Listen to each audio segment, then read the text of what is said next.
open right for Urbana City Council regular session Tuesday, June 7th, 2016 at 6 o'clock. Roll call, please.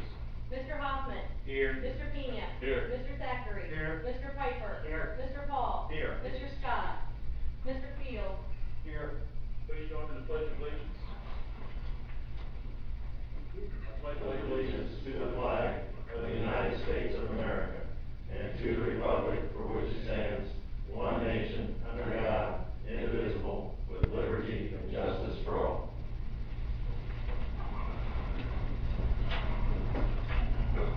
Thank you. It's not the 7th, is it? Which means my little thing didn't come up.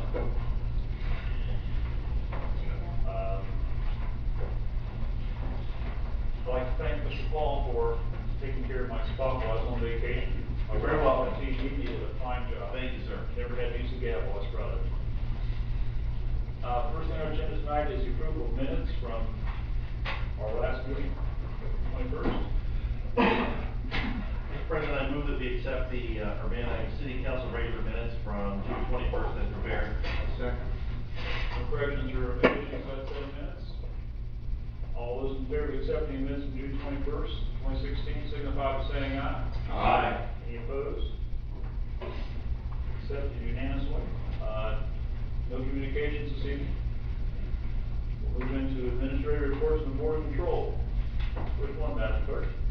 The Board of Control recommends council authorize a purchase order to Software Solutions in the amount of $14,454.14 for the annual software license and maintenance support for the financial system that process the city's general ledger, accounts receivable, accounts payable, payroll, income tax, and utility billing systems.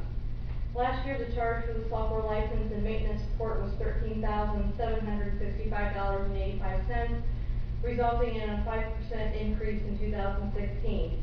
This expense will be charged equally to accounting, income tax, and utility billing, and is in the 2016 budget at $13,800. Vote 3-0. Okay, council, speak this with the motion, please. So moved. Second. And Basically, this is our software that runs the finance office. This is our annual software support. It's why this unlimited amount of support throughout the year. Within an email ticket with questions, they respond back usually within 2 hours. So we have real good response from them. We're happy with the software. So that's why we're bringing it today. okay, Mr. Fields, questions? None. Mr. Hoffman? No, sir. Mr. Paul? So what would you do if we didn't approve this? Well, we can still operate without it. We just couldn't get any answers to our questions. Okay. Thank you. Mr. Thacker? No question. Mr. Pena? Did you answer my question? Mr. Piper? Okay, if there's no further questions or comments, all those in favor of accepting the Board of Control's recommendation, authorize the purchase order to Software Solutions, the amount of $14,454.14 for the general ledger, accounts receivable, accounts payable, payroll, income tax, and utility billing systems, signify by saying aye. Aye. Any opposed? Passes unanimously, thank you. Next one, please. The Board of Control recommends council authorize the Director of Administration to exercise the second one-year extension option with Waste Management of Ohio Incorporated for the residential curbside recycling program. The cost per residential unit will remain at $3.18 per month for the duration of the extension, which will begin September 1, 2016. This is the final one-year extension remaining in the base contract established in 2012. Based on the 3,600 residential units, the monthly cost to the city will be $11,448. This will be paid from the recycling fund, from revenues collected from residential utility billing accounts, and is in the 2016 budget. Vote 3-0. Okay, council, to speak to this, we need a motion, please. So moved. Second.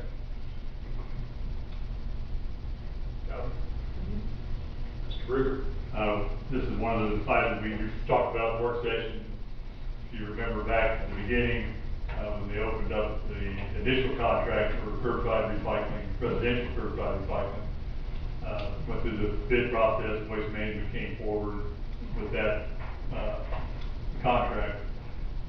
I think at that time, the price was around $3.76 a month, somewhere in that vicinity. 2012, we went out, rebid, and we had 3 bids come in. Waste Management again came up with the winning successful bid. And in the contract, we had a 3-year base, 2 1-year extensions. And with them being in the service now for the last 2 contracts, it just seems logical to go ahead and continue take the advantage of the 1 more extension, 1-year extension. And more than likely, well, obviously the next year, probably first, second quarter, we'll have to put together another bid package and go out and see what's out in the world again. But right now, they've done an excellent job for us. The most recent, the community cleanup we had in April was paid for out of this fund. So, they came in, I think we approved $25,000. They came in less than $10,000 to take care of that service for us. So they've been very responsive. Anytime there's a question or an issue in the community, they're very quick to respond. So I would just again ask that you go ahead and approve this, to take advantage of the last year of the extension. And we will more than likely go out and rebid unless something changes between now and then, but we'll go out and bid next year for a new contract. Mr. Hoffman, questions? I've not had any complaints from citizens. I mean, they seem like they've done a good job, so I'm okay with the extension. Mr. Paul? That was my comment exactly, except initially when we first got this rolling, I had a lot of concerned citizens trying to understand how it would work, and then we had some issues with council kind of saying, yes, we want to, no, we don't, yes, we do, that sort of thing. But I have not heard from anyone complaining about this. I think they've been responsive, near as I can gather, and the price seems pretty reasonable. So I would definitely support going to another year. Mr. Stack? It's gonna be $318 per month now. It was last year, $318. What was it the first year? Did we get it? First year, the agreement, when they did the first agreement, before we got into this one, it was $376 or $374 a month, so we dropped it when we went out to bid the last time. So our hope would be the next time we go out to bid, it'll be either, depending on the market, what are the fuel prices, what are all the other implications on that cost structure. Okay, great, thank you. Mr. Payne? I agree with Doug and Dwight, not have a problem. Thank you. Mr. Piper? Does this have anything to do with the $3 that they put on everybody's water bill? This is the recycling charge for the. That was that, yeah. This is on your utility bill. Yeah. Mr. Fields? Nothing. Do they say more people are recycling now? Seems like it seems to be, I don't know. The general belief is there's more people utilizing it, obviously, than was the first initial flag several years ago. But one of the things they're trying to ramp up is get more people to use the 40-gallon or the 64-gallon tote rather than the 18-gallon open top. They're just, the footprint in your garage is about the same, but they are nice. You don't necessarily have to take it out every week, take it out every other week or whatever body you can maneuver around. But that's one of the things industry-wise, they'd like to get more people utilizing those carts with the lid on it versus the open bin. But yeah, they're going to continue to look for opportunities to do that. That's free, right? You just That's free, no charge for that. Just call Waste Management, give them where you're at, and they'll arrange to have one dropped off. Mr. Stack? Information on where to get a container if you don't have one. The regular containers are, we have them here in the utility office, at the Okay. city building. Look up here to get one. Okay. And if you wanna go to We the keep bigger track of them, one. so if you're coming up for your 5th one, it's gonna cost you some money. And if you wanna get the larger one, If you go to want Waste a larger Management. one, I think it's contact Waste There's Management. an 800 number, we can make sure, and if it's available to get that, just call, tell them your address, and they'll drop one off, and have a code on it, ID code, they'll track that, so if it ever comes up missing, they'll know who had it. Okay, thank you. Right, one thing I forgot to ask, has there been any updated statistics? Because I remember that they provided some stats about roughly how many people are putting waste out, how many tons, or. There's an annual summary, I'm not sure, should be published, the 15 data should be out there, I don't know. It should I may have be just missed it. out. I'll look. Okay. I was just kind of curious if we have any idea how much, if we're paying $318 for a service every month, how much are they making off? Oh, part of the. Yeah, I was just kinda curious. Split? Yeah. I don't- Obviously, it's gonna be profitable, they would do it, and I'm okay with that, because we're not gonna take care of this ourselves. I don't see that as a viable alternative at all. Right. But I would just be kinda curious to see Yeah, I'll see what I can if indeed we've been people have been ranking up and Right. recycling more than when we first started. That's all, thank you. Okay. Anybody else? Okay, hearing no more comments, meter say aye. All in favor of accepting the board control's recommendation, authorizing the director administration and exercise a second one-year extension with Waste Management of Ohio, signify by saying aye. Aye. Any opposed?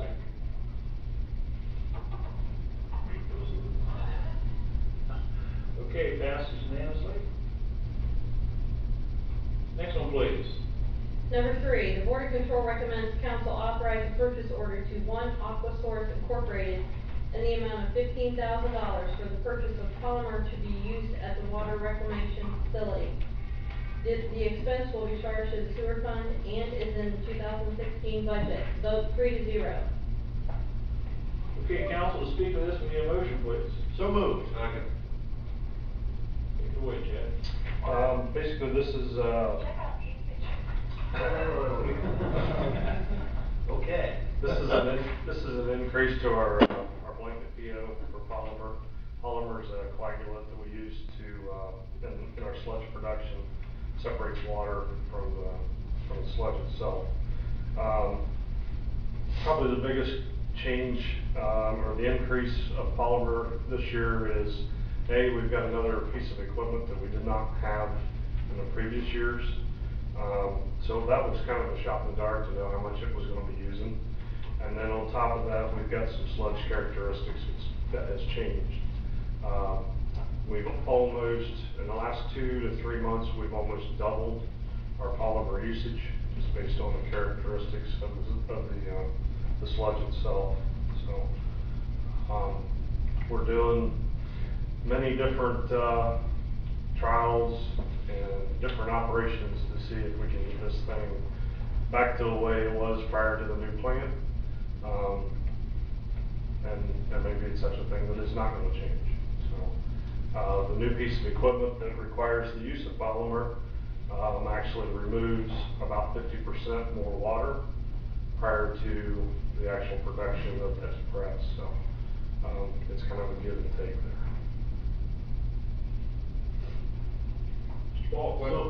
So what does that mean, that the characteristics of the sludge changed?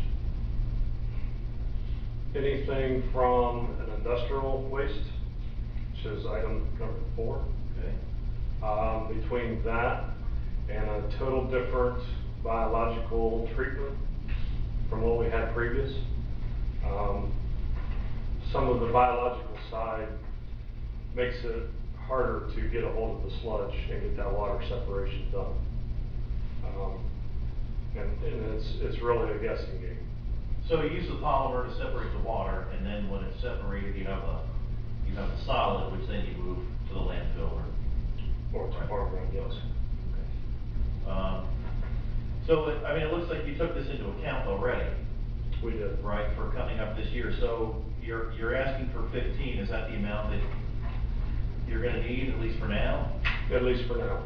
Okay. Yeah. Do you foresee coming back later in the year? I hope not. Okay. All right, good enough, thank you. I mean, we're already seeing a change today. Change to the better, or just? To the better. Yes. Okay, thanks, Jim. Mr. Zachary? No questions. Mr. Payne? You said something about a different piece of equipment, what's that mean? It's a piece of equipment it's called a sludge thickener. Basically, it takes a 1% liquefied sludge to about a 4 to 5%, which is the only way you get thicker is get more water out of it. That material is then sent to a digester, where we had none of that before. We didn't have digestion, nor did we have a thickener. So basically, the thickener allows us not to handle as many gallons on the production side. Thanks, Chad. Yeah. Mr. Piper? Okay. Mr. Fields? Nothing. Mr. Hoffman? What do you expect year over year versus what you see now? What was your estimated spend before? I think we increased it about 30%, and we're gonna be closer to probably 50 or 60, Okay. if things don't level back out. Well, but you're seeing some savings with the thickener and everything else. Oh, yeah. And there's some savings on the back end to probably cover up. Yeah, we haven't even got to the point of figuring electric costs and, Right. and all that. It's, you know, if we didn't have the thickener, you know, the easiest is probably, if we ran 100,000 gallon the old way, now we're only running 50. So, I mean, the thickener cuts that volume in half. The savings is way more than what you're spending in power. Yeah. When you get ready to do it. When you get down to You're it. gonna find that. Yeah. We hope. It's there. Yeah, I know. Council, any more? Just way to look ahead and be prepared for this. Mhm. All right, all those in favor accept the board control's recommendation, authorize the purchase order to Aqua One Source Inc. in amount of $15,000 for polymer at the weather reclamation facility, not the wastewater treatment plant anymore. Signify by saying aye. Aye. Opposed? Passes unanimously, thank you. Number 4. The Board of Control recommends council authorize the purchase order to Cherokee Run Landfill in the amount of $20,000 for sludge disposal. The expense will be charged to the sewer fund and is in the 2016 budget. Vote 3-0. Okay, council, speak to this, we need a motion, please. So moved. Second. Back at it. Back at it. This is an additional increase. I was, here a few months ago on the same item. Back to our sludge characteristics, they have not changed to meet EPA thresholds, so our only option is landfill. We cannot apply the sludge as we have in the past. The issue that we have with this particular item is nickel and zinc, so we know that that's an industrial waste. We do not know yet today how much of the digesters are contaminated.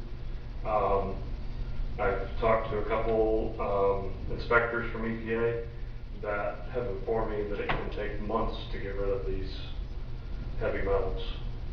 Once you contaminate, each digester holds 500,000 gallons, and we're getting close to running all 1 million gallons that we originally found.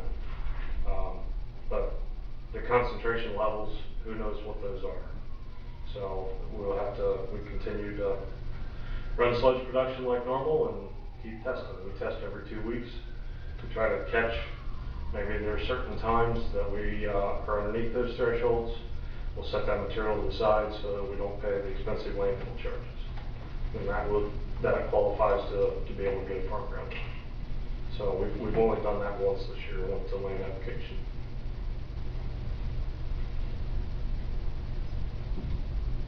Mr. Thackeray, questions? So we should start seeing a decrease in. We're seeing a very slow decrease. Less than 100 milligrams per liter. That's how slow. So. That's all. Mr. King? Good question, thank you. Mr. Piper? Okay. Mr. Fields? Have we ruled out what manufacturer? We thought we did. Okay. We're getting close. Yeah, we've actually we've been doing spot checks for the last 6 months. We've got another one that's kind of showed up. So now, if we can prove that they did that, do we regroup our money or? We can per the pre-treatment ordinance, but now that we've got a second player in it, I'm working with our EPA guy. Okay. Thank you. Mhm. Strong. It's one of those things, I mean, you guys will work through it. Hopefully the manufacturer, obviously, if you get that squared away at the manufacturer level, you guys aren't set up to treat for metals. So, And that's a good point. There has been no violations there. right, and it could be something inadvertent, but it's showing up, so you guys, I'm confident you guys will get it figured out. It's not a DEFCON 5 situation, it's something that you guys will work through. People hear these things, they come to meetings, you know, if somebody is unknowingly doing some type of discharge, they'll be fined. I mean, that's just the way it works. So, okay. Mr. Paul? No further questions. On the other side of your income of water, is it possible somebody's putting in storm sewer? No, I don't believe so. Not that quantity? No, not that quantity. Could be doing it, okay. And once the digester or wherever is contaminated, it takes a long time to. It takes us, Solution to pollution is pollution to flavor, so. Yeah. It takes a while to get rid of all of it. just to give you an idea, it takes us about 67 days to empty one digester. So it's a long process. A lot of things can change in 2 months.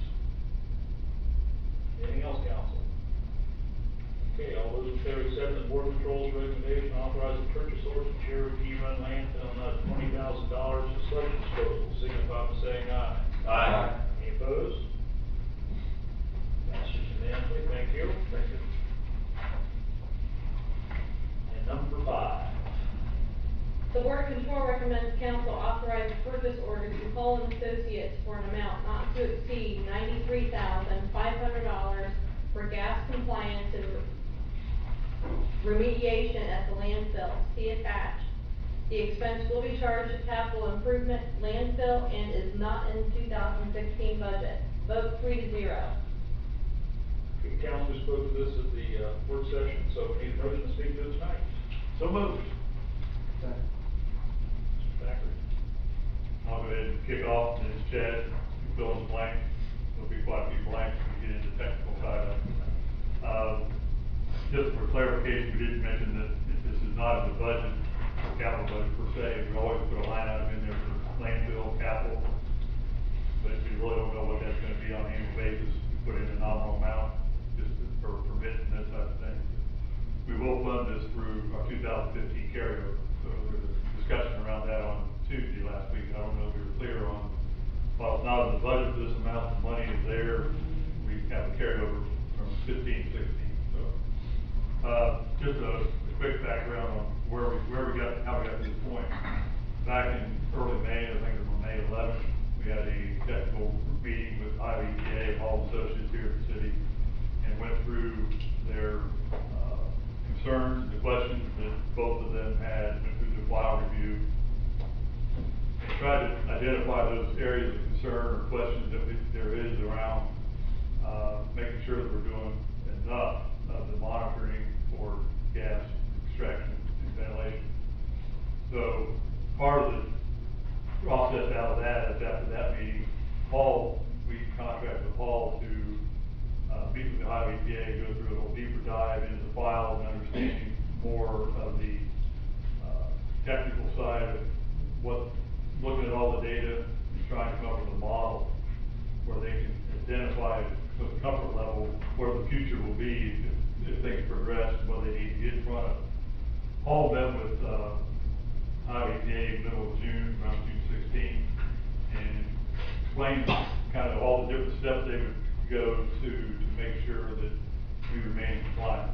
Like we said before, we're in a 30-year closure plan. For the last 27 years, we've been in compliance. Our intention is to continue to do that. And over the years, council's been very supportive of what we need to do to make sure that happens. So, Paul Associates, after their meeting with the EPA, came back to Chad and said, here's what we talked about. Here's the price to get this thing wrapped up and start modeling it, finalizing all the testing and that type of thing. Chad went back and said, we understand, but it's kind of a bucket of numbers. Let's break this out into task orders so we kind of know in sequence what has to happen when, what has to happen first, then what happens if that happens. So we had a better understanding of what the timeline is versus this is what you need to do and here's how much it's going to cost. This helps us give us an opportunity to budget appropriately and make sure that the costs are in line. So what they come back with a little detail, they have, I think it's six task orders, and the total $95,300, $93,500. Task 1 is what we mentioned last Tuesday, basically it's called the Section 13 permit. We need to sit down, Paul on our behalf, we'll put together, finalize our plan, submit an application to the state Ohio EPA and explain, here's what we're gonna do, here's the, you know, the area that we're gonna get into, and like we mentioned before anybody does any poking around the landfill perimeter, you have to get state permission, you know, so they understand what you're gonna do. They don't want to do anything to jeopardize the walls or the exterior perimeter of the landfill. So task order 1, they basically take, you know, could take 2 weeks, could take, you know, 3 months, depending on how quickly the Ohio EPA can do their review and come back with allowing us to move forward with step 2 or task 2. We would anticipate, based on the conversations we've had with them, with the Ohio EPA, that, you know, they're gonna wanna fast track this, keep it on fast track, if you will. So we would anticipate getting approval within 30 days. I can't imagine waiting 90 days for them to get this rolling. And again, just basically give them the opportunity to sit down with the state and explain what we're gonna do, where we're gonna do it, how it's gonna get done, and explain that in detail.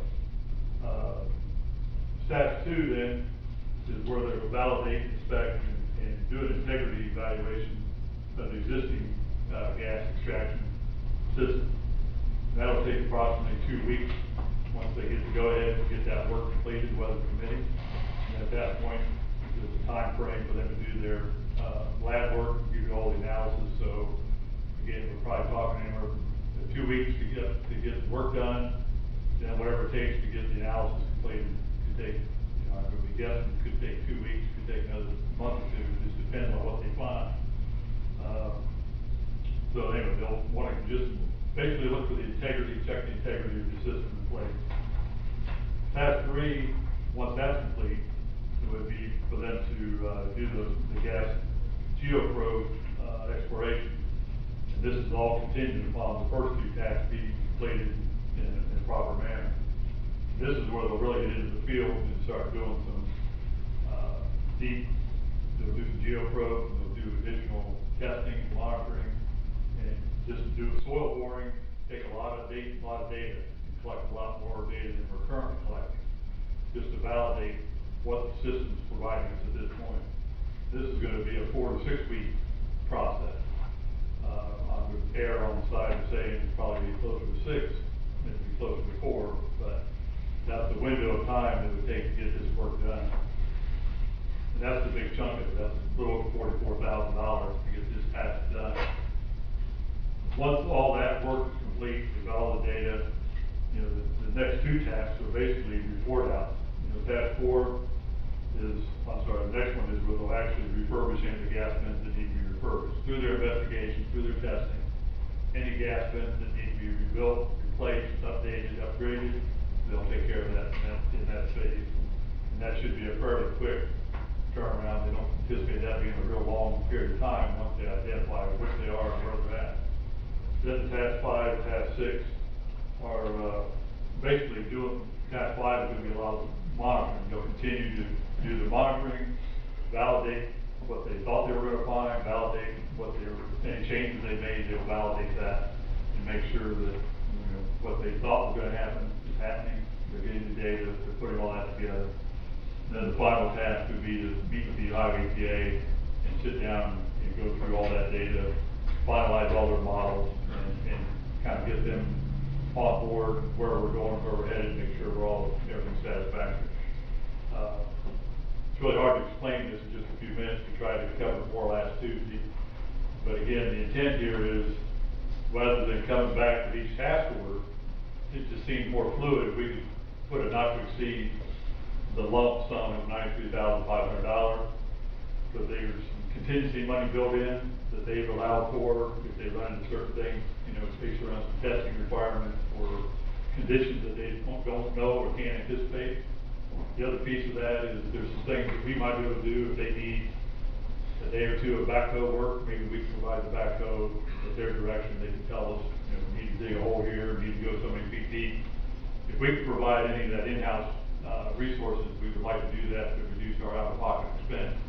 So there's opportunities on both sides for them to, you know, help try to get our costs down to where it's manageable. The other piece is, again, if we get the entire project approved, that would allow us hopefully to be a little more expedient in terms of getting going. If you guys assume we can approve this tonight, we can get the purchase order issued pretty quickly and get this started. And the sooner we get started, there's a possibility we could wrap it up maybe by the end of the year, or, something like that. If not, whatever task doesn't get completed, we'd be able to break the PO, reissue a new PO for the balance, and pick up next year without having to come back through the process of approval. So, with that, I kind of rambled a little bit, but hopefully you kind of remember what we talked about in a little more detail on Tuesday. I welcome any comments, questions. Chad can answer more specifics around the details of what he's into on a weekly basis. Hopefully that gives you enough comfort that, we are doing our diligence and making sure that, we're gonna maintain our landfill. It's gonna be ours as long as it's there. Short of any time that they allow us to dig it up and move it, which I don't see that happening. That's always gonna be our city's landfill, and we've got to continue to make sure that it remains compliant. Mr. Pena? I think you explained it pretty well. Pretty much everything's gonna go in step 1 through 6. It's gonna take time. We gotta do it. No more. Mr. Piper? Yep, it seems like we're gonna have to stay on top of it, or we're gonna get in a lot of trouble with EPA, so. That's the way it goes. Mr. Fields? Nothing. Mr. Hoffman? Thank you. Paul? So we're in year 27, roughly, out of 30? Okay, so if we do this new plan, does the clock start over? Okay, so what happens, we do this, we find out there's a couple things we need to do, great, every EPA says, great, doing a great job, wonderful.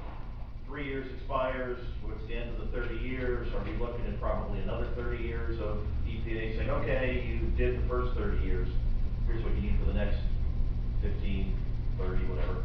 So we're gonna have this couple Well, of that's ongoing. I think Chad has gotten communications from the director, what options are out there in the future, and how many in the state are going through this process as we are. Okay. So, So just to be clear, this doesn't just end, you're 30, hey, you're done, congratulations, have a nice day. There's gonna be more of this coming forward. Marty asked a couple questions at the work session. There's a roughly about 130 closed landfills that are in some portion of that 30-year plan in the state. And that was my question also, was what happens at the end of the 30 years? And this email that I received Friday, basically in the next 12 to 18 months, we're gonna be having a meeting with EPA and going through this same discussion. It is up to the discretion of the director to extend the 30 years to 35, 40, another 60, or up to 60. The examples that they gave me was, what's the conditions of the groundwater? Is there any existing or potential contaminants or impacts left? This task that you guys have in front of you tonight is part of the post-closure plan. We're moving from the previous blowers and the flare from back years ago to, hopefully this study shows that it's not gas production, it's buildup. And even if it is small amounts of production, this would take us to the passive vent stage, which is the little whirlybirds. So that's a positive direction to the post-closure, because those are all the items as part of the checklist that the director would be reviewing. Another one is the cap. What's the condition and the vegetation of the cap? Council approved that expenditure, I think in 2010. So the cap's in good shape. So there's a whole list of different items that allows the direction of that post-closure term of years. Okay. So lastly, you're looking to approve 93.5 tonight, not to exceed, and from what I've seen in the past 4 years on council, the administration's done a great job as far as trying to reduce costs as much as possible. So I'm pretty comfortable with the 93.5. My only request is because this is broken down into different stages, normally we ask that, okay, if it exceeds a certain amount, you need to bring it to us for reapproval. We're kind of saying we're going to waive that. But I would at least, as one step, like to see, okay, we finished step one, here's how much it costs. Just put it in the report, done. And we can put together, keep you up to date on Exactly, where we yeah. are with staff. Yeah, that would be perfect, and that's all I would ask for. Yeah, that's all I would ask for. Thank you, that's all I have. And I would echo what you just said about that. The concern I had is that it wasn't in the budget, and Kerry addressed that in the opening statement, so I'm good. Ready for your history lesson? Sorry. Oh, boy. Just some questions. Somewhere there's a map that shows where every well is on that property. Also, we had to drill water wells downstream from the aquifer to find out, is that in the same tests that we're doing now? or- Groundwater is a total different department from gas. Right, we have to do those too.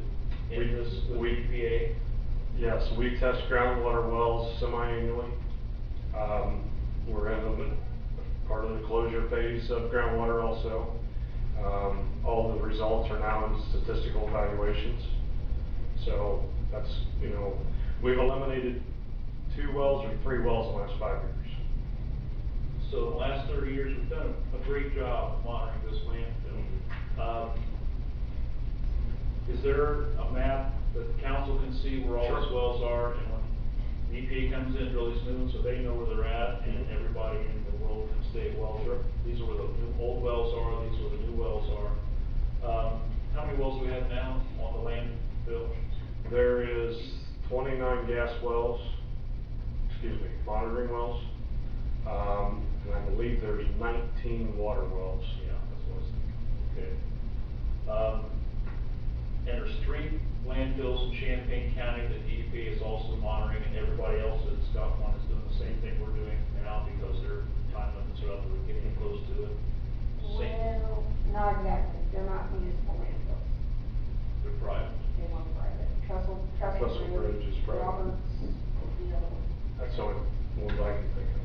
Tremont City, Tremont it's City. not Yeah, it's Champaign not County. county, yeah. Right, okay. So if this was a private landfill, like Same maybe, thing.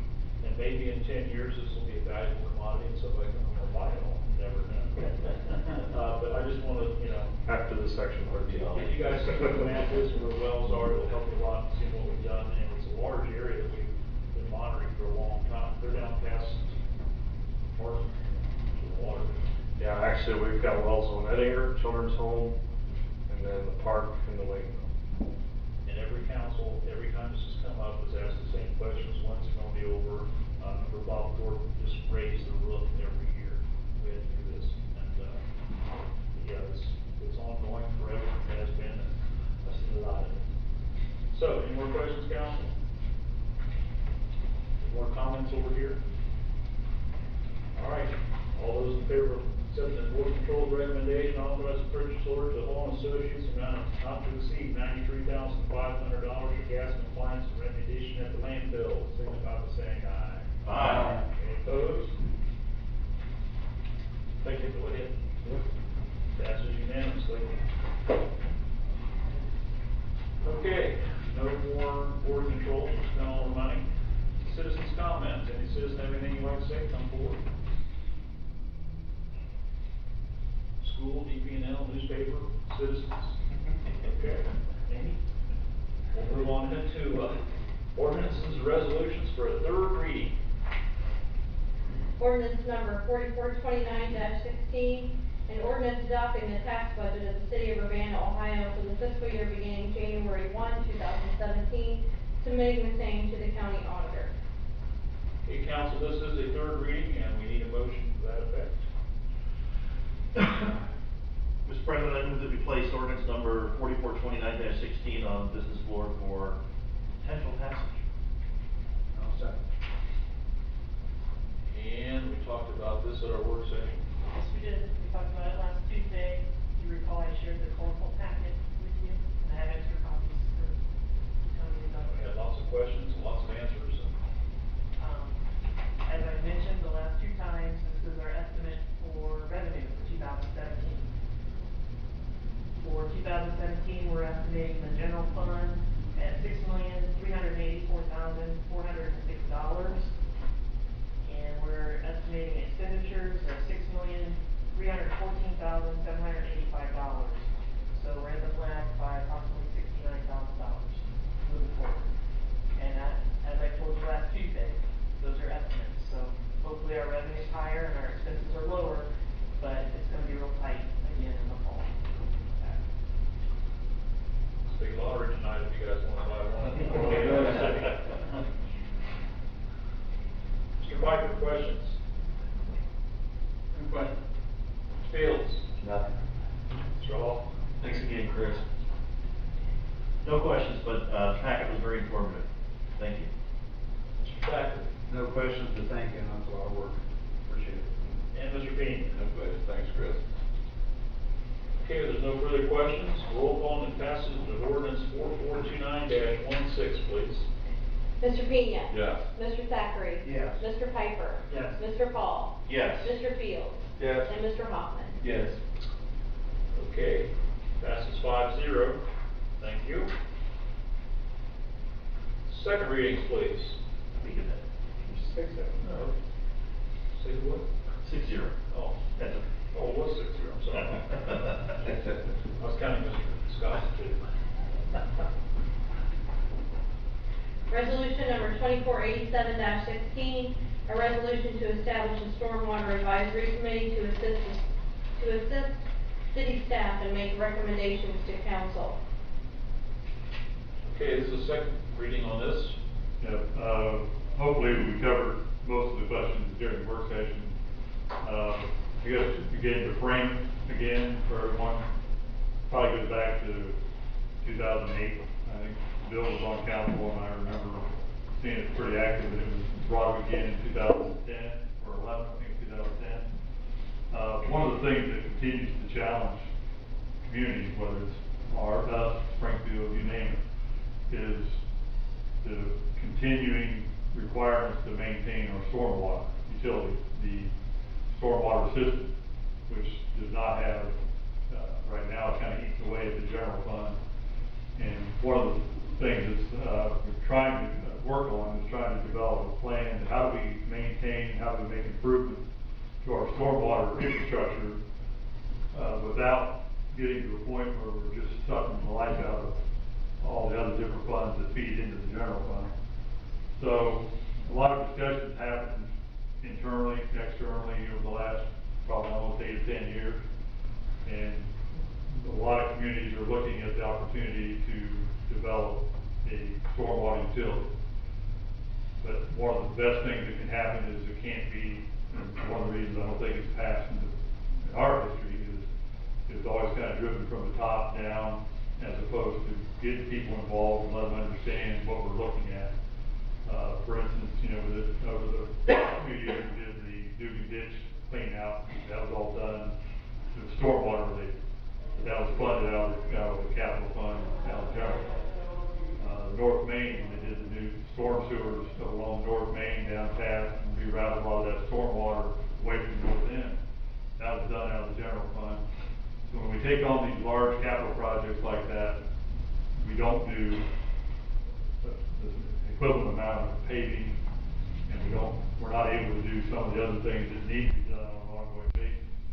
What we're seeing in the last few years is you start to get into that, everything starts to converge, and your roads are deteriorating faster than you can keep up with them. The demand for improvements in the infrastructure goes up faster than you can get it done.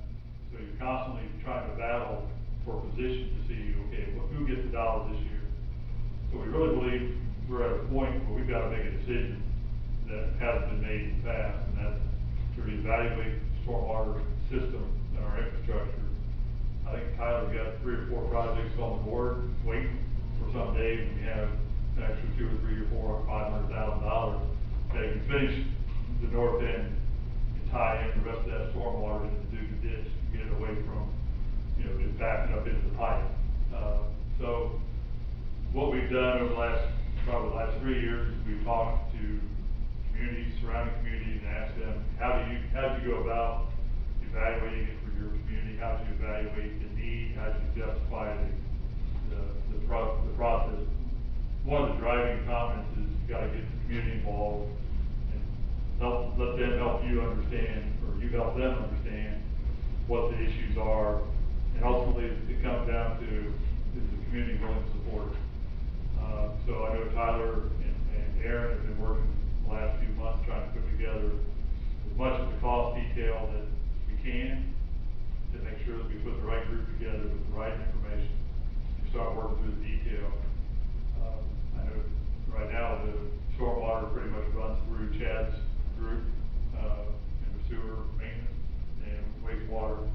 So, Brent Zirkle and Chad have been instrumental in pulling together the data, mapping our system, verifying exactly where our system, how it's all tied together, that where are the weak spots, where are the bottlenecks. So we have bottlenecks in the sanitary side, we also have bottlenecks in the stormwater side. Again, we're always trying to battle, figure out, okay, we've got road work that needs to be done, we've got sewer work that needs to be done, we've got storm infrastructure that needs to be done. How are we gonna get this balanced out? So the hope is we put together a good solid group, and we can spend time going through the data, have them get feedback from the community. This is just an opportunity to put that group together and allow for that study to start. So that's what this is just authorization to allow to put the community team together and work through the process. Talked about this in the work session too. Mr. Piper, any questions? No. Mr. Pena? No. Mr. Thacker? No, I'm good. So just to be clear, this is a little bit different than the cemetery committee that we put together, where the mayor was nice enough to appoint people, or at least ask for them to join. You're gonna take, volunteers for this, correct? So this is gonna be strictly a voluntary type of thing. People that have been interested in can volunteer, show up, and And it's a short term. They've got a deadline to get a report to council about this is the way we think we should go. okay. I think it's a good idea. I hope there's a lot of people out there that will get involved, because this really is important, so. That's all I have, thank you. Mr. Hall? No questions.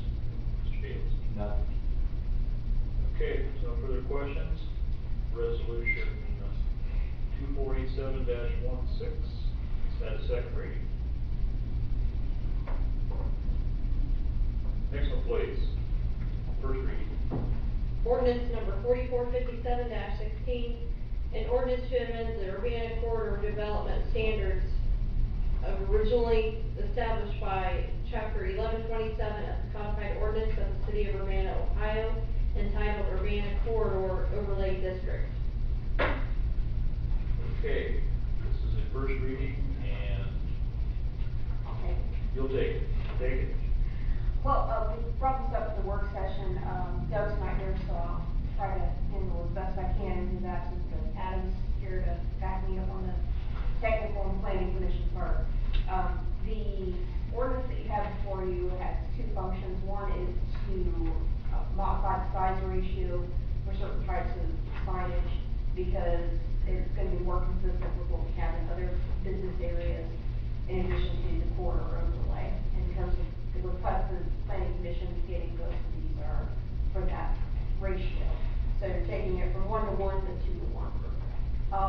The other thing is to strip out the content-based signage, regulations that were in effect in these corridor overlay standards.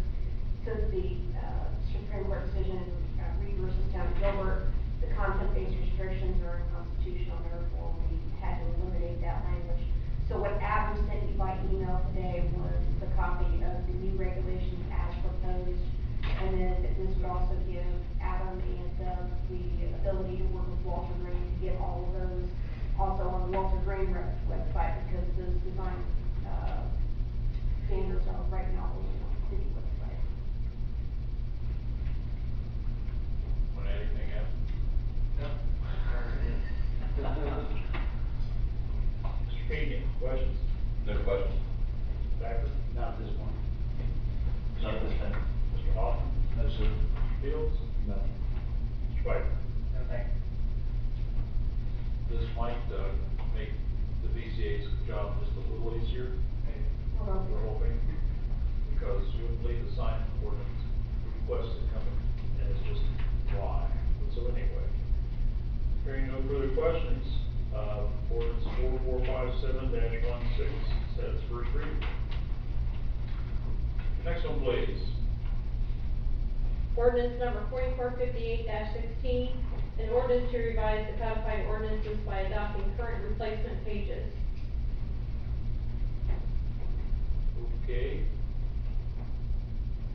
Council? Nothing?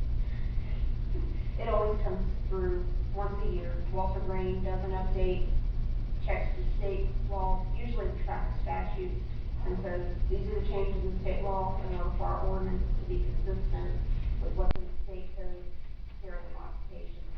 So, they're based on legislative changes that were made in Columbus for the same language that we have in our contract ordinance. Back, questions? No questions. Nope, housekeeping. That's Job. That's why it goes to the clerk mostly. Sorry. Fields?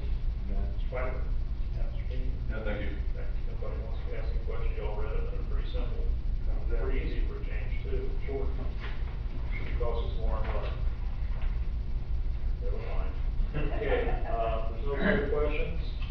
Ordinance 4458-16 is at its first reading. That's the end of it. Move right on into miscellaneous business. Mr. Fields? Nothing. Mr. Hall? Mr. Paul? Nothing this night, it looked, other than it looked like the, airport function yesterday was a big success, I think, based on what I saw. Very nice fireworks show, looks like there were a lot of people out there enjoying themselves. So again, another hat tip to the city, did another good job, another function. So, thank you. And our fair's coming up, 2 weeks. 2 weeks, and that's a exciting time downtown, so come out, enjoy it. So, Mr. Peach? I have nothing, thank you. Mr. Spiker? The only thing I have is, I've had a lot of people question me, wanting to know if the city or the state is going to stop what's north. Run a fish? Yeah. Not sure if I heard the question right. No fish up at Point North. Okay. Who's gonna stop it? Is that us or them? ODNR is gonna monitor what needs to be done, we haven't heard back from them, but ultimately, it's our lake.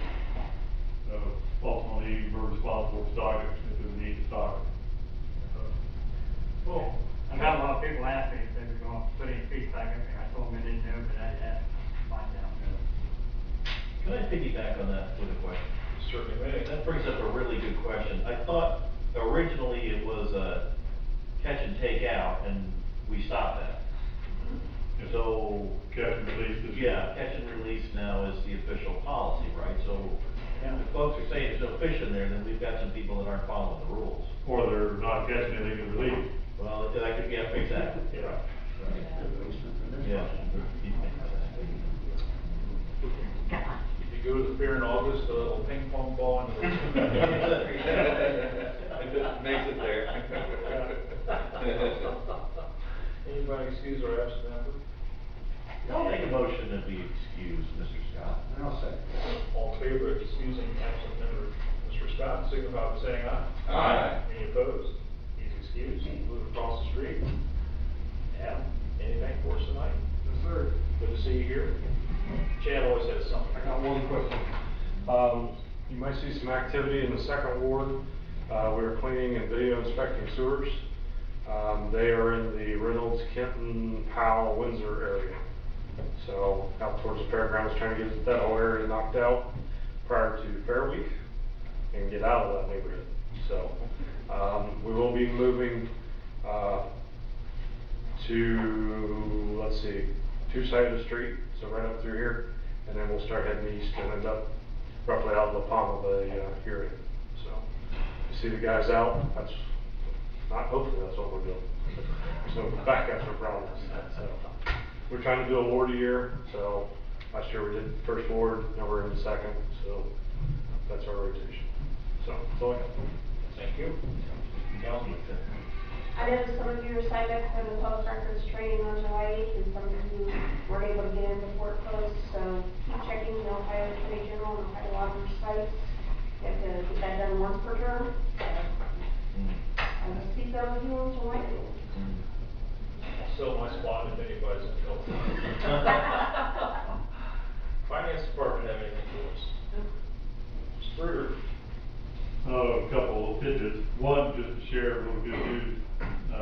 Wasn't too long ago, we passed a resolution allowing us to go participate in the ODOT winter salt bid. So as long as it took them to kickstart it, it turned around pretty quickly. We did get word back last week. We were successful in our bid of 700 tons, and this year's price is $54.90 a ton. Last year it was $71.67 a ton. The year before that was $118 a ton. So prior to that, we were part of that SWAT 4G consortium. This seems to be a lot more fluid and a lot seems to be a little. Once you get in it, it runs pretty quick. Just get in it in a timely fashion. So we're going to work on trying to get some kind of generic resolution done early next year. So whenever they pull the trigger, we can jump on. But at this point, anyway, it's about a 23% reduction from last year's price. So that should bode well for us come budget time. Park Fest is this Friday and Saturday. If you've got time available, a lot of activities out of the park Friday night and Saturday. So just pray for good weather and everybody get your relatives in from out of town, everybody come out to the park. Last thing, it's been in the newspaper a couple times, and I still get periodic calls, but I know, especially the downtown area, you've been seeing a lot of inspections going on with Columbia Gas. They're in their inspection phase, they're trying to map, make sure they understand where all the systems are, so they can work on the next phase of upgrades on their infrastructure. Same thing we're trying to do with water and sewer, they're trying to do with their gas delivery system. So, a lot of paint markings on the road, a lot of trucks in the way, a lot of video cameras going on, but the idea is to map everything so we don't have interruptions when they go to start doing the work. They need to eliminate or at least minimize any disruptions where they might find the sewer line, they might find a water line, or they might find something else that they don't know about. So, again, I think they've been working very well with the downtown, trying to make sure that as they approach some of the activities coming up this summer, that they're going to be able to work around those. I don't think we're going to see trenches and backhoes in the middle of the art fair. But, again, they're trying to work real close with the sensitivity of the community to understand what the needs are. So far, they've been working real well, staying out of the way whenever they have to be, need to be. So, just one of those summertime inconveniences where you got a lot of work going on, and whether it's ODOT work, our work, or some others, there's a lot of activity downtown in and around the community. So, everyone's patience is appreciated. Can I add one thing to that? I did attend the public meeting that they have on that, and there's been rumors going around that people's gas is going to be off for some time, and that's not true. They've got a very short window of putting a new line next to an old line and switching it. So wherever this rumor started, there's no fact behind it. So they're very efficient in the process, and we should not be disrupted early on. Just FYI. Mayor B. Just one thing, last Thursday, I gave a welcome to the Swedenborgian Church. They had their convention out at Urbana University. And on Saturday afternoon, there was a memorial for Dr. Dorothea Harvey. What I want to really tell you is that Urbana University looked gorgeous. I mean, it's best that it's ever looked. And if anybody has any time, just drive out through the college and take a look at it. It's in really good shape, and I think we need to thank Franklin University for coming in and taking it over and dropping a few bucks in there. But it really did look nice. So if you have a chance, drive out by there and just take a look. Am I supposed to take a walk? Well, you can walk too if you want to, ride your bike. Ride your bike. Yeah. The bike path just right down the road. Right down the street, that's it. Anything for report? Okay. The LAC met last week, and we're going to investigate a couple cameras, possibly a sound system to tie all together. Our IT man said it might work very well quickly, and let's look into adding how to get it on your computer, on the utility bill, so people can just put it in and find it easily, hopefully. If we can talk somebody into doing that, but anyway, that's where that is. And I'd like to mention that Elmo Lehman passed away recently, and Elmo was, very hardworking man on our tree committee. Lou Moore started that years and years ago and dropped out, and I asked him about it. He came back in and started that back up, and he did a great job in the city, mapping all the trees we have and getting rid of trees we didn't need, and convincing people not to put trees where they should put them and put the right kind of trees in. So, it's gonna be a big set of shoes to fill for somebody. He was a great person. I've known Elmo since I was being local and elementary grade, when it was a high school out there, so he's a great man, we're gonna miss him, so he did a great job, I just want to mention that, so. That's all I have. Mr. Fields? I'd like to make a motion we adjourn. I would second. Okay, all those in favor of adjourning tonight's meeting, signify by saying aye. Aye. Meeting adjourned, thank you, ladies and gentlemen. And you can turn the cameras on. So you don't roll on.